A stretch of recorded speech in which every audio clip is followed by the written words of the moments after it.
My mom left me a set of tapes to watch after she died. My mom was the sort of person to look like a wallflower until you got close and then spout out facts about her favorite animal. It was an emperor penguin. She said their journey for love and parenthood was the hardest and most connecting with her. I started receiving weird VHS tapes in the mail. I never asked for them, but they keep arriving day after day. In every package is a note telling me the exact time to share it with the world, to get it seen by as many people as possible. If I don't, they said, bad things will happen. The following presentation is the contents of one of those tapes. Please help me and watch until the end. I'm told all the usual things about her. She had a smile that could light up a room. Her laugh cut through the malaise of an awkward party. Her stride was confident and her form was elegant. From the day I could understand what it was to be remembered, she was painted to me as a true goddess. After all, aren't all moms supposed to be that to their children growing up? Mom died when I was 4. Aggressive cancer riddled her body with tumors, stole her stride, her smile, her laugh, everything in just 18 short months. I didn't see her for much of it, but if I did, I obviously didn't remember. I heard somewhere we don't start forming memories until we're around 2 years old, and implicit memories, those unconscious memories that stick with us automatically, aren't even until we're 7. So essentially my mother was already dead for 3 years before I could even unconsciously think of the word mom and go to her face. A face that was stolen from me. A face that I'll never see. I'm giving you this background information now because it's vital that you understand my mom before we get into the thick of it. I can't sit here and tell you I loved my mom unconditionally. I didn't know her. Dad was never in the picture, so grandparents were where I was shipped off to. Good people. Kind people. They raised me on stories of my mom and made sure to do the one thing she'd requested when her sickness finally got her. Show Nick the milestone tapes. For those unaware, a milestone tape is something where a loved one, usually a parent, records a loving video to congratulate their kin on a moment they're missing out on. First day of school, marriage. You get the picture. I remember being 5 years old. I'd not long tripped on the stairs after miscalculating my steps and smashed my front tooth on the top step, sending my first baby tooth flying. Thankfully, the pain was short-lived in my mind. I was mid-days from my birthday and a surprise trip to Disneyland was coming up. In the middle of packing, I was sat down in front of the TV with my grandpa Mihail and him putting in these pristine discs. A gaudy logo flashing up on the screen still burned into my retinas to this day. Gone, but not deleted. A video message from Leonora Stankovsky. The image would flicker for just a moment. Always just a moment each time. Then she'd appear. A young woman sat in a black leather armchair with a small table to her side and patterned wallpaper behind her. She was in her late 20s with her raven black hair tied in a messy bun, strands curled and dangling down her porcelain face, a beauty mark sitting just beneath her right eye, the pair of them shining like emeralds that caught the first ray of sunshine. Black lipstick gave way to shimmering teeth and a smile that made even an oblivious little me feel lost. Hi pumpkin. It's mommy. I hope my little prince is watching the throne while I'm away. How can you be nearly 6 years old and already losing your baby teeth? You're growing up too fast, little man. She puffed out her cheeks as she feigned a frown before giggling. My heart sank in my chest. I knew something wasn't right even then. Her tone was playful, buoyant and full of joy,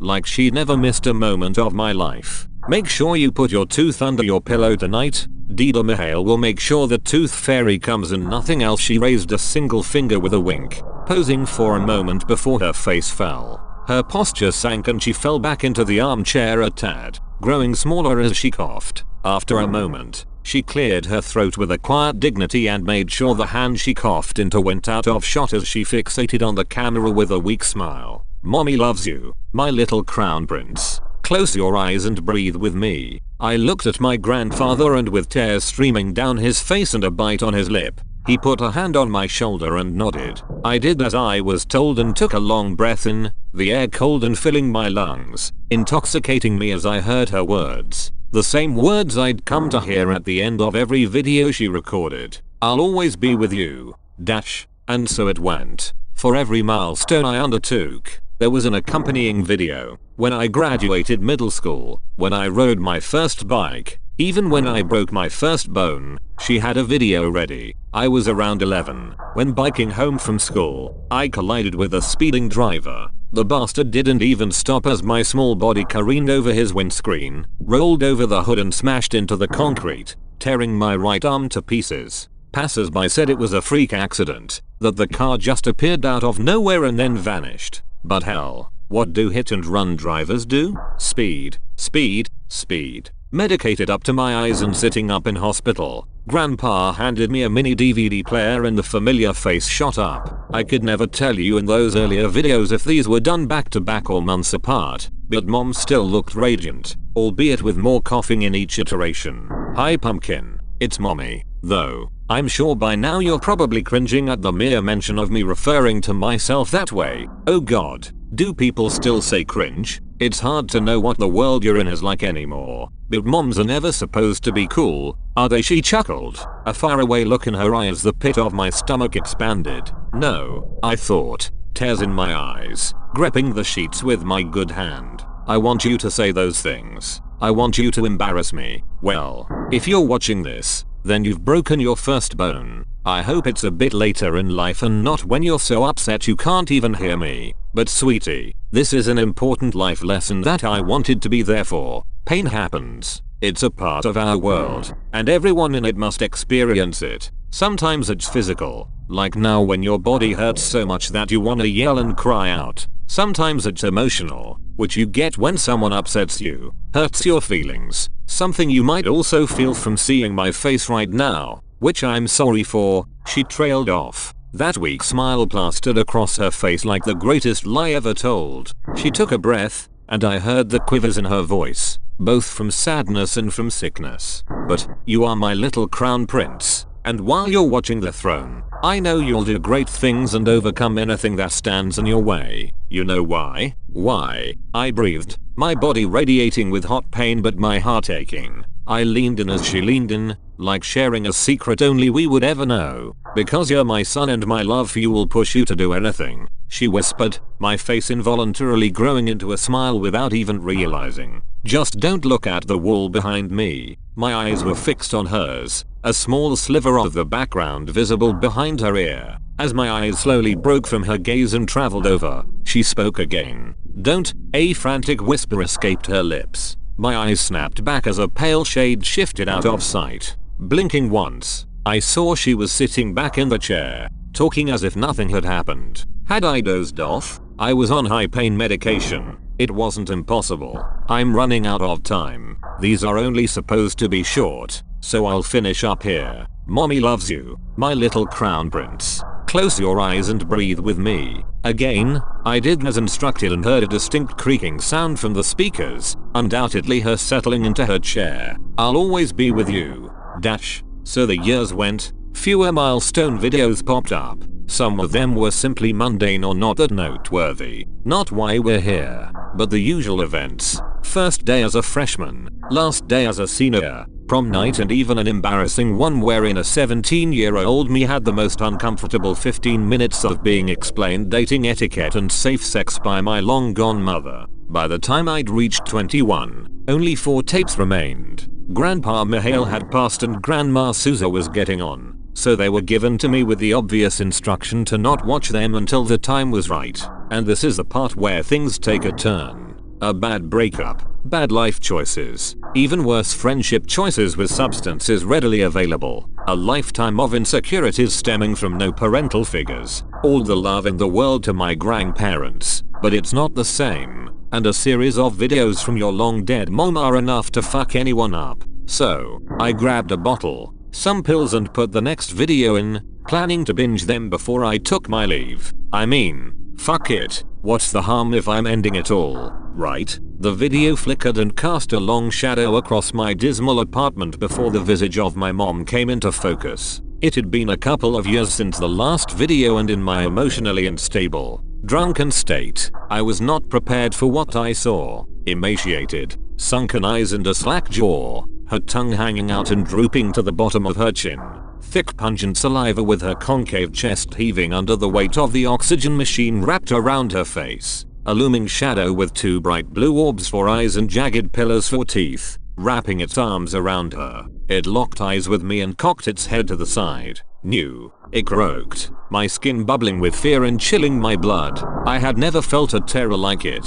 It felt like it knew me and saw into me. I recoiled and in my cocktail of fear and horror, retched up everything I'd downed not 10 minutes earlier. A torrid mixture of bile, acid, pills and booze spread over my carpet as tears ran down my face. My stomach ached and every cell in my body screamed at me in protest. The thoughts swirling in my thick skull were that of disappointment, disgust and repulsiveness. I felt weak, alone and broken as I collapsed onto the floor in the fetal position, sobbing. Sweetie, it's Mom. Through blurred eyes and a haze of pain, I looked at the TV half expecting some emaciated creature to lurch through, but there was my mom. She looked tired, her hair now matted to her head and exhaustion racking her bones, but beauty radiating through her as she held her hands in her lap and leaned forward, smiling. If you're watching this, then things are bad. I don't know how bad, but I can guess. Grandpa wouldn't have let you watch this if you'd gotten your heart broken or were at that age where emotions are as high as a kite and just as volatile, so I can assume that, much like me, you're in a bad place. She coughed and I felt the need to sit up and give her my full attention. This woman no more than 6 years my senior, frozen in time, still finding ways to command my attention with her every word. It was like I was 5 again. Sweetie, I know I can't talk to you like a child anymore, so I won't. Honestly, I'd been so excited to see you grow up, go through that phase where we bicker and argue over small things before finally settling in the longest and most beautiful phase of our family dynamic. I watched her lips quiver and eyes glaze over, my own mirroring as she shakily concluded, the one where we're best friends who always look out for each other. That broke me. Every emotion I'd trained myself to hide away when kids started asking questions I couldn't answer, situations I'd wanted my mom in, moments I felt alone, I let it out in one volatile evening of self-healing. The words on that tape echoing in my head long after it stopped playing. The road ahead will be tough without me. It was always going to be. But, you're the crown prince and you'll eventually have that throne. Survey your kingdom and know you can do anything and conquer anything. It's getting closer now, but we still have some time left. So don't let whatever is going on beat you, nor the thing after that. The penguins didn't, did they? I'm sure Grandpa told you, but they're my favorite. Those little birds share the burden of parenthood, walk over 100 miles and nearly starve to cultivate new life. I'd do all of that and more for you, honey, because she closed her eyes, and I did too. Without prompting, we said it together. I'll always be with you, dash. It took time to get better. All things do. I would spend so many nights in withdrawal with the shakes, vomit, and staring up at a horrific beast looming over my bed. Like the thing on the TV but foggier. It'd imitate my movements and try to get closer. With every step, its eyes would glow just a bit brighter, everything else remaining shrouded in darkness, even if light passed through my curtains. I don't know how I made it through that time of my life. One night, as it made its way to the foot of my bed, I closed my eyes and breathed on instinct, reciting my mother's mantra. I suppose in moments of crisis, we turn to our most personal coping mechanisms, and I wasn't about to go back to the bottle. When I finished, it was gone. Over the years, I completed my program, got clean and went through therapy to cope with the grief. When I hit 26, I met the second most important woman in my life, Natalie. She knew what it was like to go through pain, to go through suffering alone, to play with the wrong demons. We fell in love, we got engaged and eventually married. As she had been countless times before, Mom was there to congratulate us. Natalie had seen some tapes, but this was her first one that in its own way was directed to her. Mom was nearing the end by this point, her thin frame barely clinging to her always beautiful dresses and her skin beginning to stretch like paper. She took great gulps of air from the oxygen tank before talking, but somehow retained that exuberance she'd always had. I knew you'd find someone wonderful eventually, Nick. Penguins always find their mate for life and you'd be no exception. She giggled through strained coughs, turning her head slightly as if she could see Natalie. I don't know you, but I bet you're the most beautiful woman in the world if my crown prince chose you. Well, after me of course. Another laugh, this time accompanied by tears from the two of us. There's just one more to go. So, look after each other, love well and experience everything you can. And don't forget, Natalie gripped my hand with her left, a hand on her bump with the right as we closed our eyes. I could hear the scratching sound more prominently now, but I kept my eyes shut, not wanting to ruin the moment. I'll always be with you. We were so excited to have a baby. Natalie had come from a big family and was eager to start expanding our own. Even though I was reluctant, I couldn't help but share in her enthusiasm when so many late nights were spent fawning over baby names, cute outfits and lofty plans for the future on how our kid would even behave around us. Determined to be cool parents. But in between all of that, my mind would cast back to those tapes of my mom, the only parent I really knew. I wanted to use them as a guidebook for my own steps. She'd been such an integral part of life. It seemed odd to not have her in it now. Keeping the last tape separate, I rewatched the entire set one by one, reliving those moments I couldn't truly appreciate until my own burgeoning journey into parenthood. But when I got to the broken bone tape, I froze. Once again, she leaned into the camera and whispered, eyes full of fright and panic, "Don't look." I pushed pause on the video and took a moment. Surely I was just highly medicated at the time. There couldn't really be anything there, right? So why was I so reluctant to move my eyes to the right to find out? Taking a breath, I moved the video frame by frame and watched the corner where her face didn't cover. That shadow. That same fucking shadow. Looming in the background. Eyes burning red with fury. Don't look. Don't look. Don't look. Don't look. I jumped. The video was skipping, stuck on the sounds of my mother's panic-stricken voice begging me not to stare, but I couldn't help it. I stared and watched this creature take confident, unnatural and twitchy strides from the background, getting ever closer to the camera. I saw the muscles on its face twist and undulate as it pressed its cheeks up into a twisted grin. The sight of rotten earth and unspeakable things in its mouth all displaying themselves in full glory as it intonated one word that sent screams through my home before shutting off. Soon. Natalie was 8 months gone, petite and a history of prior drug abuse. They said her heart just couldn't take it, her body gave out, and that it was a miracle our daughter survived. I took it all in and yet none of it as I cradled my entire universe in my arms. The second greatest woman I'd ever known now taken from me too. Phoebe, I breathed, unable to take my eyes off of her perfect little face as she slept soundly just 12 feet from her dead mother. Her name is Phoebe, and she is the crown princess. Somewhere in the corner of my eye, a shadow cast itself over Natalie's bed, right as they put the sheet over her. From that night on, there would always be noises outside our home. Always faint howling. Always a solitary spot in the front of the property where no light could touch it. For a while, I forgot about the videos. Forgot about everything that wasn't Phoebe. Raising her became priority number one and I would work any extra hours I needed to, give up any friendship I had to and spite myself in whatever way was necessary to ensure that my perfect girl slept soundly at night. It wasn't until Phoebe's second birthday last week that I finally got the courage to dig out the videos and watch the last one.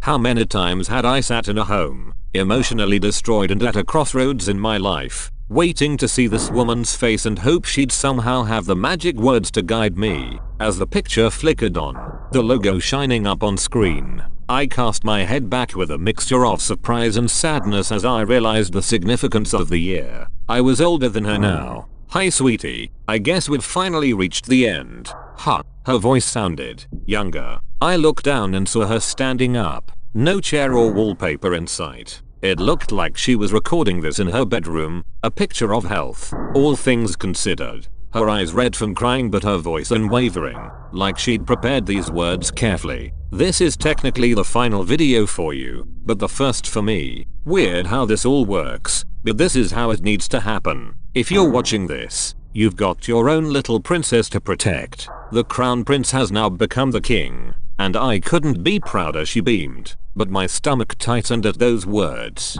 "Your own little princess." I breathed, my chest tightening. How did she know? I imagine you're now wondering how I know. Well, that's not the important part. What's important is if you saw what you think you saw. Within the videos, between the frames, there is something lurking here, Nick. Something ancient. I felt the house shudder, settling into place. No doubt, but I couldn't separate myself from the fear running through my body. It feeds on misfortune. It watches from the shadows and waits for small, tiny windows to make itself known. I don't know where it came from or what it is, but I know what it wants. A rumbling behind me, the sound of wood splintering and creaking, the unmistakable sound of tapping that I'd heard every time we did the mantra at the end of a video. I was shaking, but I didn't stop watching. It wants us, Nick. We seem to be a source for it. When it finishes using us, it moves on. A long time ago, I was told that if I captured it in film, solidified it in these repeatable tapes,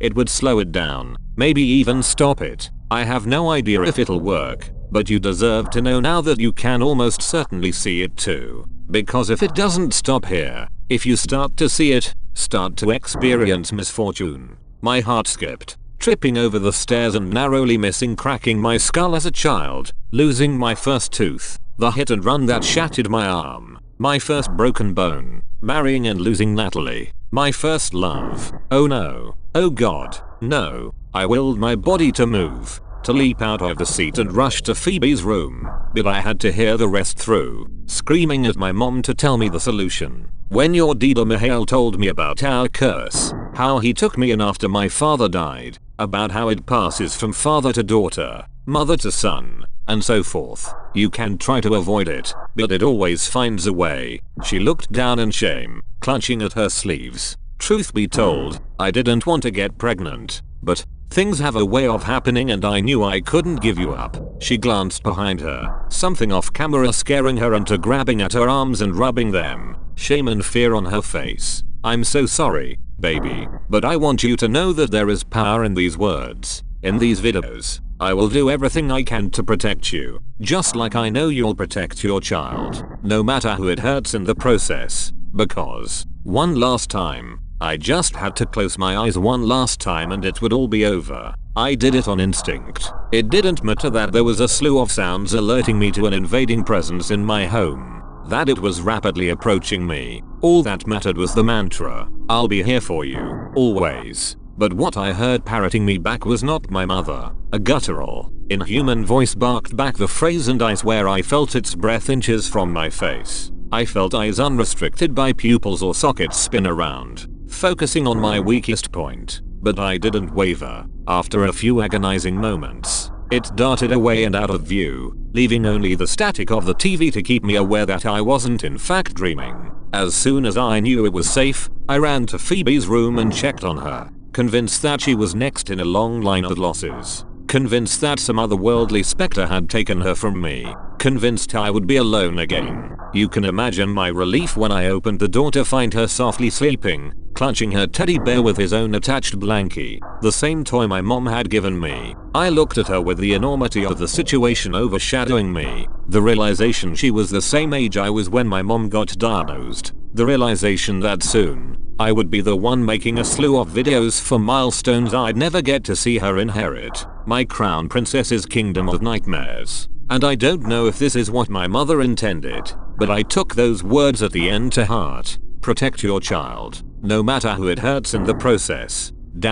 I'm sorry, everyone. I don't know how this translates across mediums, but there is power in describing an old and malevolent force. Just like there is seeing it in the corner of your eye or when you experience a lucky break from death. A misstep here and a wrong turn there. You'll always see it. My mother gave up everything to buy time. Give me the chance to right the wrongs and find a better way. A way that involves my daughter growing up with her father in her life, without the plague of whatever this is hanging over either of us. Maybe you won't be the one. Maybe it will simply look at you and find you not to its liking as it did me that fateful night, inches away from my flesh and determining that I simply wasn't ripe enough yet. But someone will come across this, and it will bite. It will bite and never let go. Be it nightmares, sleep paralysis, a slew of unfortunate mishaps or something flitting in the corner of your eye. It'll be there, whatever it is, waiting. I wish you well, and I hope you don't judge me too harshly, but to me and to Phoebe, family is everything. So close your eyes and take a deep breath, because they'll always be with you.